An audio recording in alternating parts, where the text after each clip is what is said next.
Trả xe tí mình đi chơi bên kia nhá. Ok không? Ok nào, ok này nè, ok nào. Đi nào, đi nào, đi nào, đi trả xe nào.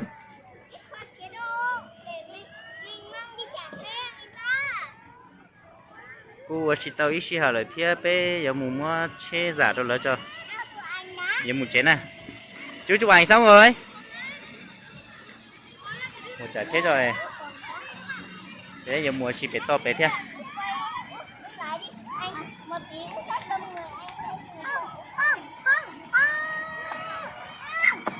Cô lì lì thế là so thế này. Thì bé mùa chỉ để bé vào cho tượng đá bé rồi. Bé một chế thế. Đừng nghịch nào.